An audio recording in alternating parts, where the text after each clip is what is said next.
C'est étonnant comme l'on peut côtoyer un fleuve depuis des années sans le connaître vraiment. L'Aude, pourtant, traverse le département, le structure, l'irrigue et le nourrit, le dévaste parfois aussi.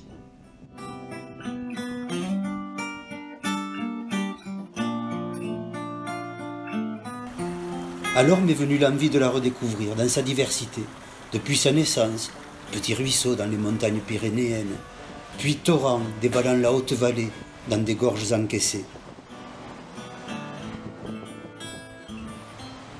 Avant de tracer son sillon dans le Carcassonnais, traversant villes et villages, puis sinuant dans la plaine minervoise, avant enfin d'atteindre la mer.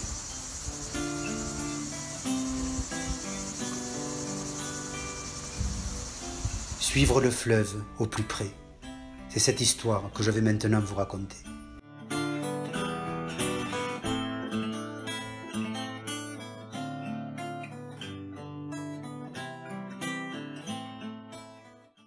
Le périple commence au Plat d'Elmire, commune des Angles, où il faut laisser la voiture pour, au bout de 2h30 de marche, atteindre le lac d'Aude, source du fleuve. Là, à 2135 mètres d'altitude, se niche le lac, au centre d'un cirque entouré de forêts et surmonté de sommets.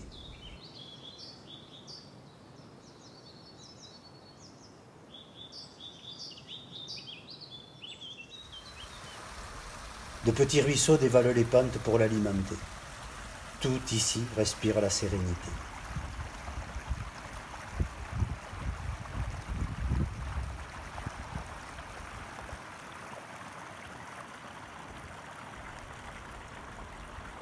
C'est ici que peut réellement débuter ce trajet qui va me mener, 220 km plus loin, à la mer Méditerranée.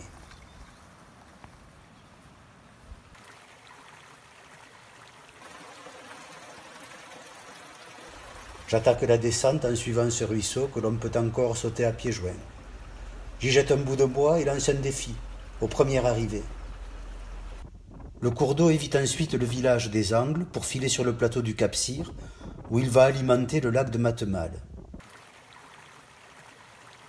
Puis, il poursuit sa descente, traverse le village, avant de sinuer sur le plateau, entre les prairies.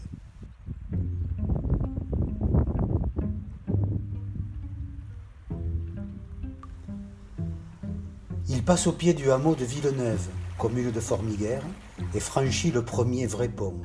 Il y en aura bien d'autres.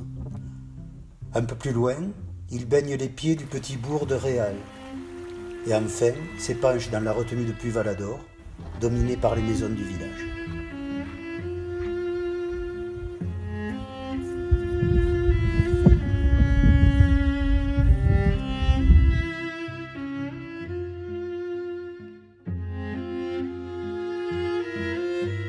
Je quitte Formiguères le lendemain matin pour démarrer la descente vers Axat.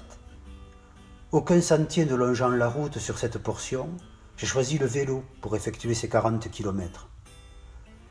Je traverse d'abord Formiguères, le long de la Liadure, ruisseau qui se jette dans l'Aude un peu plus loin. Puis je parcours encore un peu ce magnifique plateau du Cap-Cyr avant de plonger dans la vallée.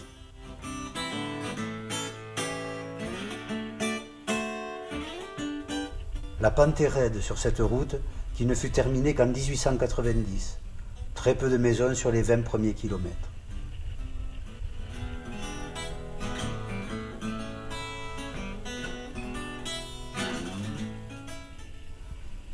Après un court passage dans le département de l'Ariège, voici enfin Escouloubres-les-Bains, première bourgade sur mon parcours. Le hameau a tout l'air d'une ville fantôme, mais tout ici rappelle la splendeur passée de la ville thermale. Cette portion de la vallée connue tout au long du XIXe siècle l'âge d'or du thermalisme. On venait ici de partout profiter des eaux dont la température oscillait entre 18 et 50 degrés. Désormais, cette période n'est plus qu'un souvenir dont témoignent à leur façon les belles façades qui bordent la route.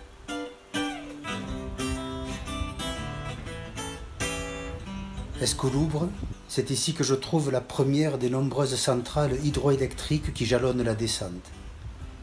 L'hydroélectricité, l'autre richesse de la Haute-Vallée. Depuis des siècles, Des retenues alimentaient des moulins et autres forges qui jalonnaient le parcours.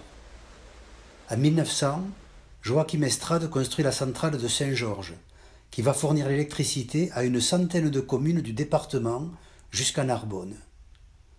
Le potentiel du fleuve ayant été démontré, d'autres centrales vont voir le jour.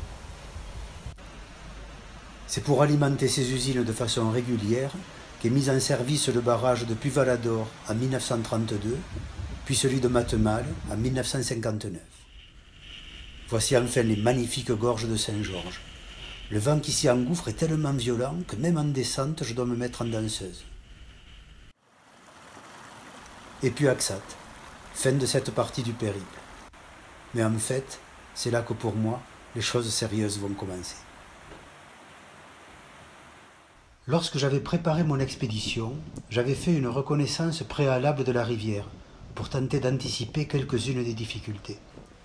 Et le défilé de la pierre lisse m'avait impressionné, parce que la pierre lisse, c'est ça.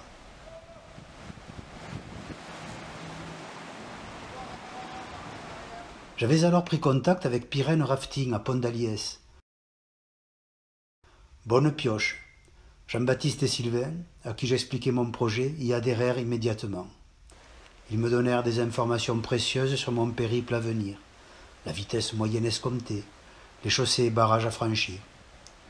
Du coup, j'avais convenu de faire avec l'un d'eux les gorges de la pierre lisse.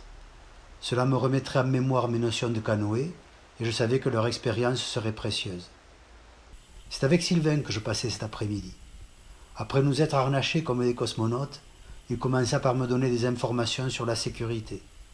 Comment se sortir d'un canoë renversé, comment nager dans le courant, sur le dos et pieds en avant, comment traverser la rivière par fort courant.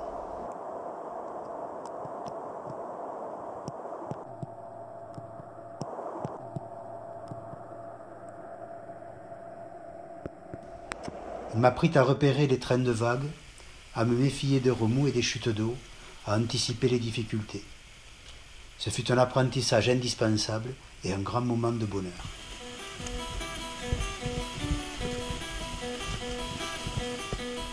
La descente s'effectue au sein d'une nature magnifique. Les travaux pratiques commencent dès les premiers rapides. Les tronçons plus calmes alternent avec les parties plus mouvementées.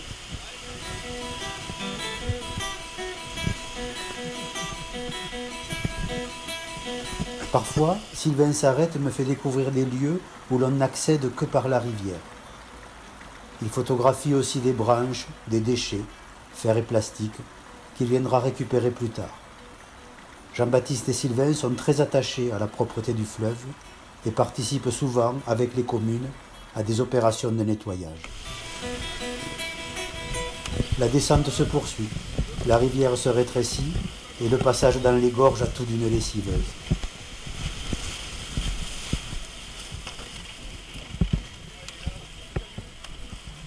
En fin de journée, je me sens plus sûr de moi quant à la suite du voyage.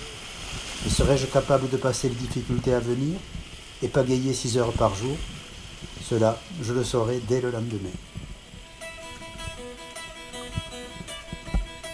J'ai passé la nuit dans un gîte qui donne sur la rivière. Cette fois-ci, c'est dans mon canoë, avec le sac étanche qui contient les affaires pour quelques jours, que je file sur le fleuve. Quand je pars, mon hôte, un Anglais, me confie que je suis son premier client à quitter sa maison par la rivière. Très vite, je rencontre les premières difficultés, les chaussées à traverser. Les 2 premières, éloignées de moins de 500 mètres, sont passées sans trop de mal. La 3e, un peu plus loin, m'obligera à escalader l'obstacle. Ce ne sera pas la seule fois. Ce qui fait qu'au bout d'1 heure, j'ai à peine parcouru 1 kilomètre. Heureusement, la suite est plus facile et j'approche rapidement de Quillan. Pour franchir la chaussée de la Forge, je suis obligé de débarquer et de contourner l'obstacle en portant canoë et tout l'équipement. La Forge, dont le nom évoque l'activité qui s'est tenue là pendant des siècles. La force de l'eau servait alors à actionner le martinet, cette pièce qui frappait le métal.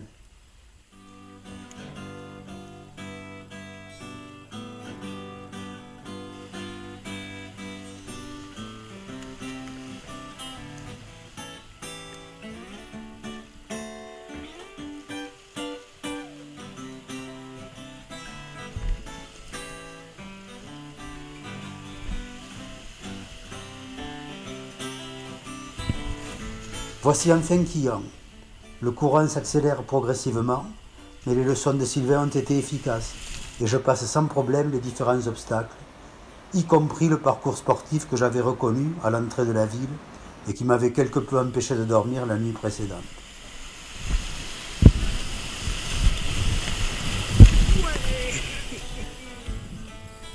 Je peux alors traverser la ville tranquillement, sous les yeux amusés d'un habitant qui me salue depuis sa fenêtre. Quillan, c'est ici aussi que je croise l'histoire des râteliers. L'industrie du bois en Haute-Vallée remonte à la nuit des temps. Les troncs coupés en amont de Quillan étaient précipités dans le cours d'eau. On appelait ça le flottage à bûches perdues. Ils étaient récupérés à Quillan, débités et assemblés en radeaux de 6 à 11 mètres de long. Les râteliers construisaient les radeaux, puis les conduisaient sur le fleuve, sous forme de trains flottants de plusieurs radeaux, les manœuvrant à l'aide de gaffes pour franchir les obstacles. Plusieurs haltes étaient prévues jusqu'à Trèbes, où les grumes étaient alors transférées sur le canal pour aller jusqu'à Sète. La rue des Râteliers à Limoux, les rues de la Gaffe ou celle des Rames à Carcassonne témoignent encore de cette activité.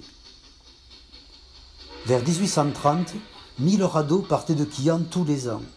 Puis, souffrant de la concurrence du chemin de fer, l'activité décroît peu à peu. Le dernier train de radeaux passera sur l'Aude en 1895.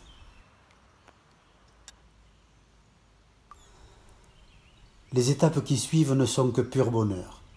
Je suis seul sur la rivière, poussé par le courant. Je n'entends que le bruit de l'eau, du vent et des oiseaux. Même quand la route est proche, je ne l'aperçois qu'à peine, isolé par la haie d'arbres qui borde le cours d'eau. Je dérange parfois un héron ou un canard qui ne m'a entendu arriver qu'au dernier moment. Je fais quelques haltes sur des plages de sable ou de gravier et je regarde l'eau couler comme le temps qui passe.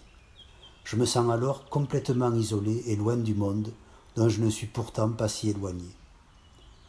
Lors d'une de ces pauses, je vivrai un lâcher d'eau. Le niveau du fleuve montera de 20 cm en quelques minutes et je rembarquerai d'art d'art pour profiter du courant. Les seules personnes que je croise sont des pêcheurs, parfois un promeneur en bord de rivière quand j'approche d'une bourgade. Les villages, je vais souvent passer à côté sans les voir. Campagne-sur-Aude, Espéraza, Cuisa, Luc-sur-Aude sont construits à l'écart de la rivière, souvent en hauteur, pour s'en protéger.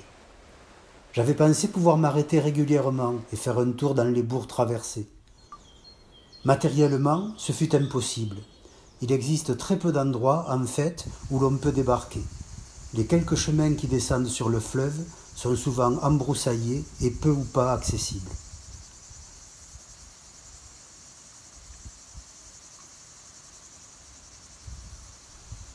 Après avoir passé Cuisa et l'embouchure de la Salse, me voilà à Luc-sur-Aude, où je passerai la nuit, hébergé par Jean-Claude Ponce, maire du village. Je laisse le canoë à côté des jardins potagers qui bordent la rivière.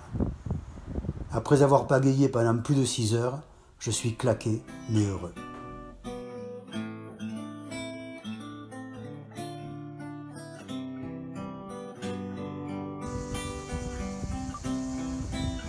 Le lendemain, la rivière offre toujours des vues étonnantes.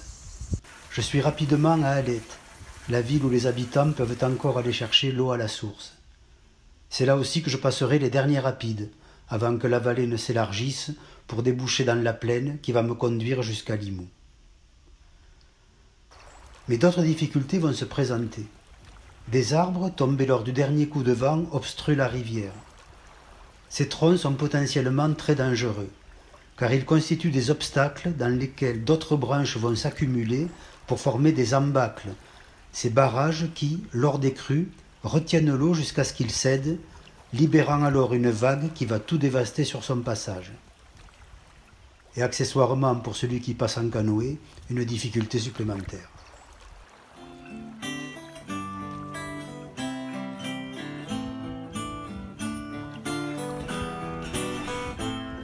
Un autre problème que je rencontre, ce sont les innombrables chaussées qui barrent la rivière. Anciens moulins, microcentrales hydroélectriques sont autant d'obstacles à passer. J'ai souvent pu escalader les jetées, avec plus ou moins d'acrobatie.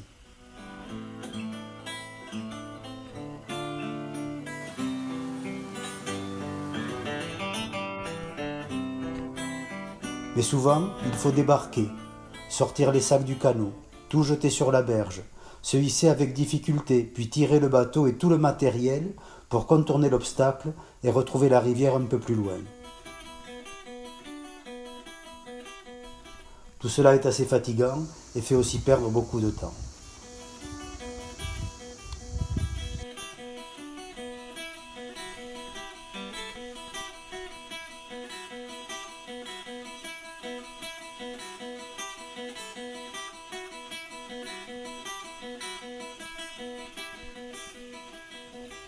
Heureusement, il existe parfois des sentiers qui contournent l'obstacle, comme celui que j'ai inauguré à Moulin-Neuf. Alors écoutez, vous êtes notre premier test en réel, parce que c'est le premier, la passe a été fabriquée hier soir, donc terminée hier soir. Donc effectivement, nous sommes la société CVE Hydro et nous sommes en charge de l'exploitation du barrage Le Moulin Neuf à Alec-les-Bains, l'endroit où on se situe. Et ce contournement de passe, enfin de barrage est fait dans un premier temps pour assurer la continuité des kayakistes et des usagers de l'Aude. Mais par contre, ce contournement restera définitif parce qu'il est aussi destiné aux gens qui n'osent pas s'engager sur des passes à canoë. Alors après avoir testé le débarquement, notre testeur grandeur nature teste le réembarquement. J'ai l'impression que ça se passe très bien. On va l'interviewer rapidement avant qu'il nous quitte. Alors Hervé, qu'est-ce que vous avez pensé de notre ouvrage? Je trouvais que c'était très bien signalé, parce que quand on arrive près d'un barrage, c'est toujours stressant. Et là, la signalisation était impeccable. Et puis après, le tracé, là, dans du sable, super, quoi. Bonne route à vous. Merci à vous. Et puis bonne continuation. Au revoir. Au revoir.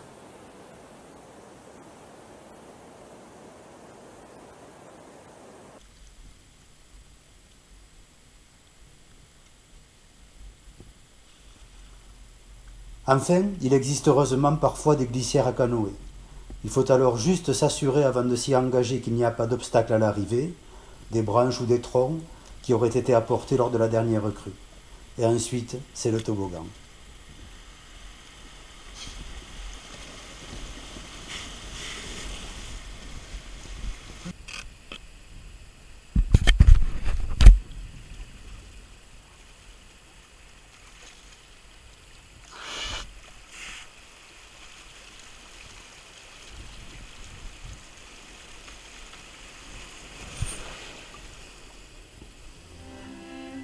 Durant le périple, le fleuve s'est grossi de nombreux affluents. Les ruisseaux du Cap-Cyr d'abord, comme la Liadur ou le Galbe, puis ceux venant du Donezan dans l'Ariège, et enfin la plupart des rivières du département de l'Aude, à l'exception de celles du nord-ouest qui coulent vers l'Atlantique, comme l'Ers, ou bien celles qui se jettent directement dans la Méditerranée, comme la Berre, la Glie ou son affluent le Verdouble. L'Aude bénéficie ainsi d'un grand bassin versant de 5160 km², le plus important de Méditerranée française, à l'exception bien sûr du Rhône. C'est ainsi que j'ai vu les confluents de la Salse, du Loquet, du Fresquel, de l'Orbieu, de l'Argent-Double, l'Orbiel et enfin la Cesse, qui prend sa source dans le département de l'Hérault. J'ai parfois pu les remonter un peu, entre deux rangées d'arbres serrés, ou en me frayant un chemin à travers les roseaux.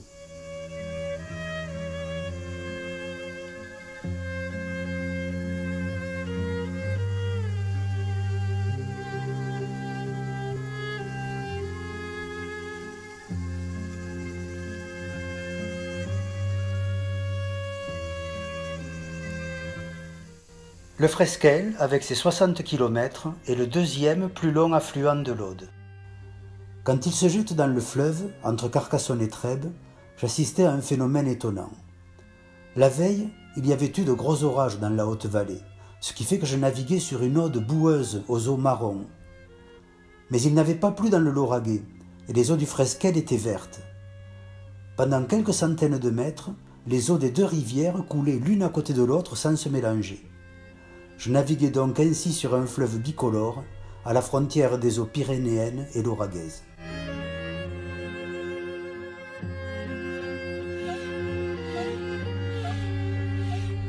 Après quelques jours d'interruption, je reprends le périple. La traversée de Carcassonne est assez laborieuse à cause du manque d'eau. En passant Trèbes, je ne peux m'empêcher de penser aux terribles inondations d'octobre 2018, comme à celles de 1999 qui ont affecté toute la basse plaine, et celle de 1992 à Couisa. Couisa, construite en retrait de l'Aude, est dévastée par la Salse, son affluent.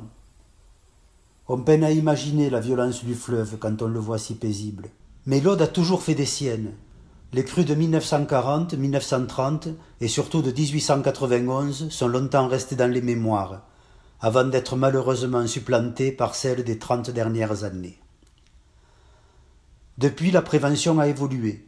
Alors que les digues ont montré leurs limites, on s'attache désormais à empêcher la formation des embâcles, ces obstacles qui créent des barrages qui, lorsqu'ils lâchent, laissent déferler une vague digne d'un tsunami et qui va tout emporter sur son passage. On prévoit aussi d'acquérir des terrains pour en faire des espaces de liberté dans lesquels l'eau pourra se déverser en cas de crue. On essaie enfin de restaurer les berges de façon naturelle avec du génie végétal, de maintenir ou développer la ripisylve, ce cordon de végétation qui longe le fleuve. La traversée du Minervois est une merveille. Le fleuve coule tranquillement, en sinuant entre les collines couvertes de vignes ou de pinèdes. J'ai parfois l'Alaric en ligne de mire. Je traverse quelques villages, dont Puy-Chéric, qui est l'un des rares à avoir aménagé une très belle esplanade le long du fleuve.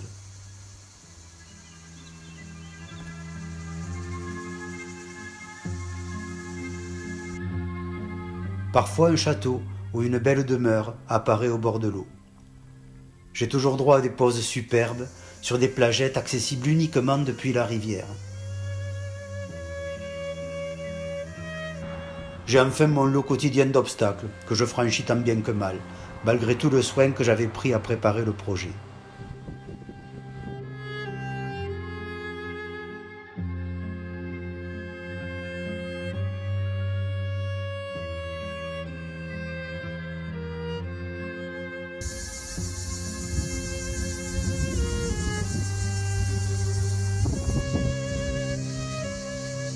Je passe aussi devant les confluents de l'Argent-Double, du ruisseau de l'Aiguille, de l'Oignon, de l'Orbieu, rive droite.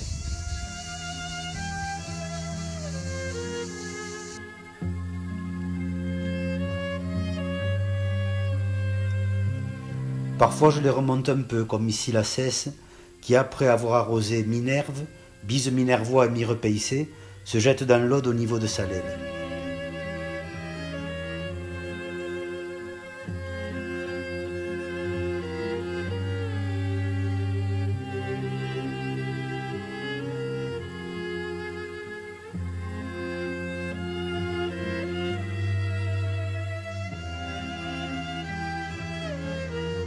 Ceci, en quelques étapes, m'amène tout doucement vers le pont du chemin de fer qui annonce la jetée de Moussoulens, l'un des lieux les plus intéressants du périple. En effet, pour relier Narbonne et la Robine au canal du Midi, on décida au XIXe siècle de creuser le canal de jonction. Or, ce dernier emprunte sur quelques centaines de mètres le cours de l'Aude, ce qui en fait la seule portion officiellement navigable du fleuve.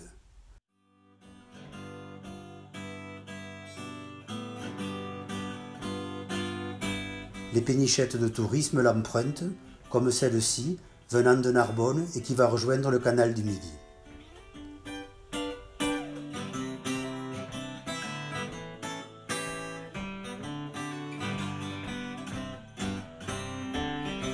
Je progresse lentement et laisse sur la gauche l'embranchement qui conduit vers le canal du Midi via l'écluse de Gaillousti.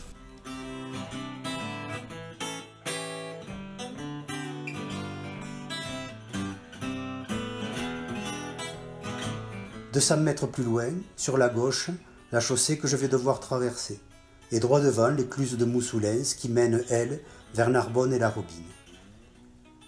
La chaussée retient le flot et sert à alimenter le canal de jonction. Comme elle est en pente douce et que les eaux ne sont pas trop fortes, je passe par-dessus l'obstacle, retenant le canoë par une corde, faisant juste attention à la mousse qui rend le passage délicat.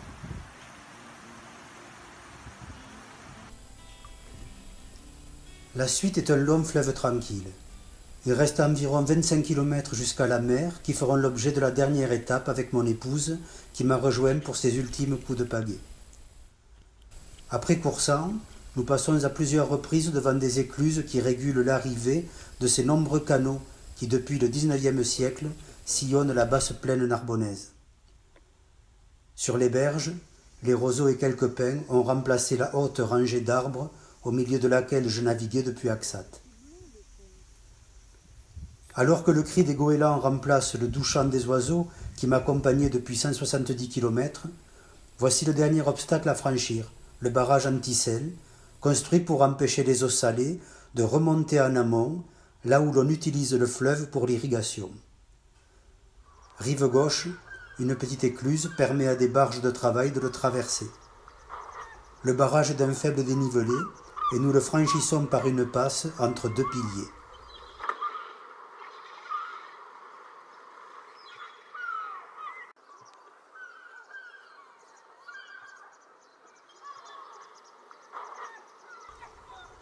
Et derrière nous, les étangs et marécages, à travers lesquels l'Aude a creusé son tracé.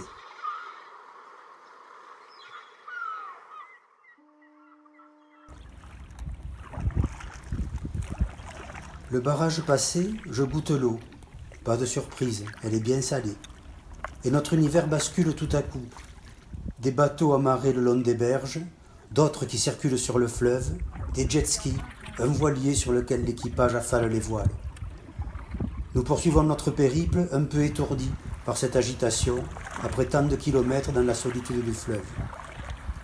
Nous longeons la berge au plus près pour ne pas se retrouver sur les passages des vedettes dont la vague d'étrave fait rouler notre canoë. Nous passons bientôt sur le lieu de la pêche au globe qui se pratiquait il y a encore une vingtaine d'années par un pêcheur qui remontait un filet reposant sur le fond et qui barrait le fleuve sur toute sa largeur.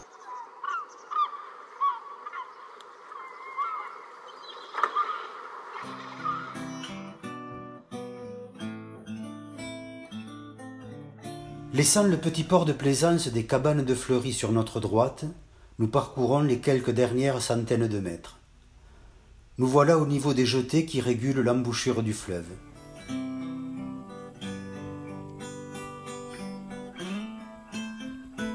Ça y est, nous passons entre les phares verts et rouges et nous voici en mer. Un autre univers s'ouvre devant nous. Sur notre gauche, Valras et l'embouchure de l'Orbe. Plus loin, le Cap d'Agde.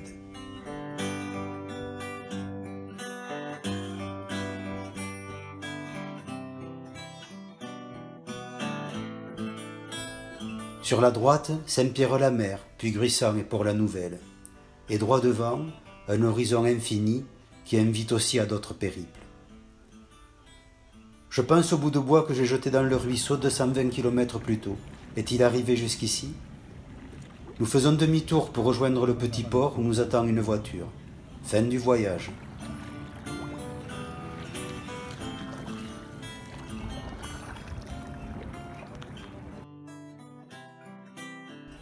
Et en remontant doucement le dernier kilomètre du fleuve, je remonte le temps et les images du parcours me reviennent en mémoire.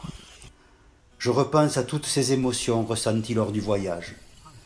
Rarement je me suis senti autant à ma place, en symbiose complète avec cet environnement. Ce bonheur d'être sur l'eau en pleine nature, la chance d'avoir traversé des paysages d'une telle diversité, le privilège d'être passé dans des villes en évitant ronds-points, feux rouges et autres grandes surfaces, la beauté, mais aussi la fragilité du fleuve et le devoir qui s'impose de le protéger. Et tout à mes pensées, mon regard essaie de suivre le cours d'eau et se perd dans les Pyrénées que l'on distingue au loin, où a commencé ce magnifique périple.